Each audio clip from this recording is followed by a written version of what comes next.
What's up, guys?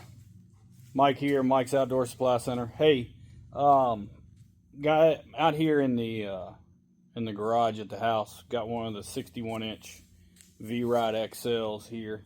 Brought it here to do a little warranty issue, and y'all have probably heard a lot about it through TikTok and social media about the XLs and this drive tensioner spring breaking.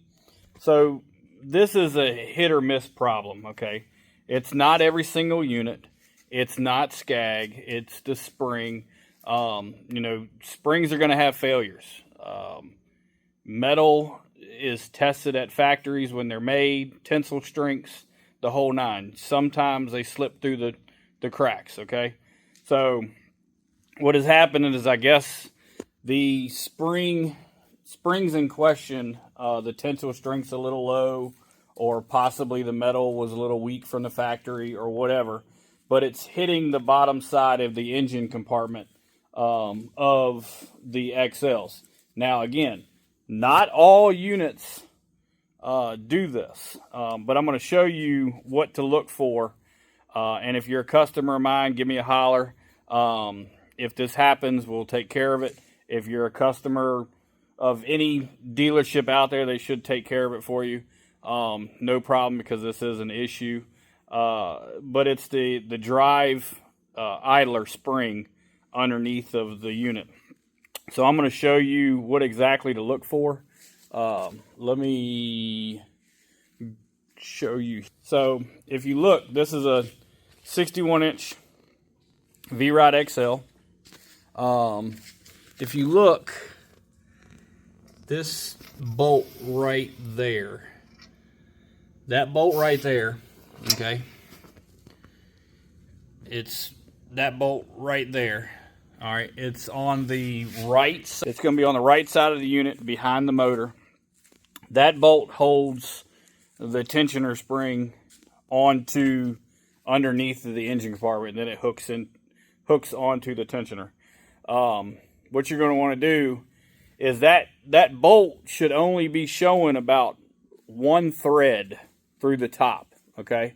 So the bolt's long enough, but that bolt should only show about one thread on that top nut.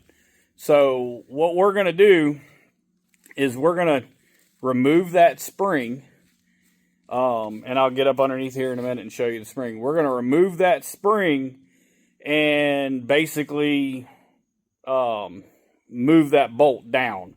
We're going to move that bolt down, then we're going to tighten everything back up, and that should give us enough room underneath of the unit to basically cover it. Now, let me show you. Take this cover off here. So, let me zoom it out. So you're going to take off this cover here. Hold on a second. Give me 1 second.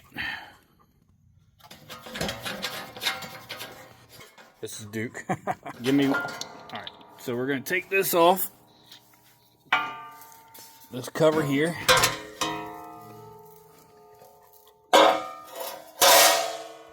Alright, so this spring is this spring right there, okay? So you see the bolt, and if you look, let's see, can I turn the flash on? No. If you look, there's not much room in between the housing and the spring. So what we're going to do is we're going to move this bolt down and then tighten everything back up. So stay tuned while I crawl in there. Alright, so the best way to get the springs off is to grab you a piece of rope or a piece of ratchet strap, and you're going to hook on to the end of the hook, and you're basically going to pull it and get it off. So we're off. Now, let me see. So now, if you see that bolt right there, we're going to bring it down and then tighten it back up.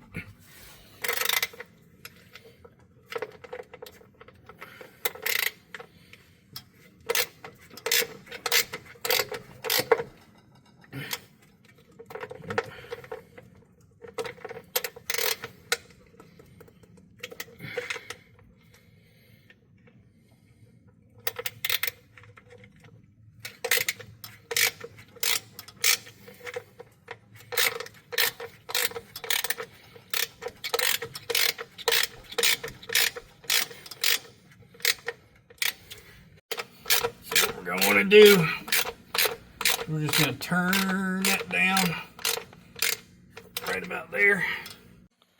So now, as you can see,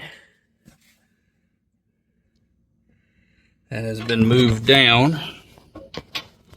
Let me see if I can get you better.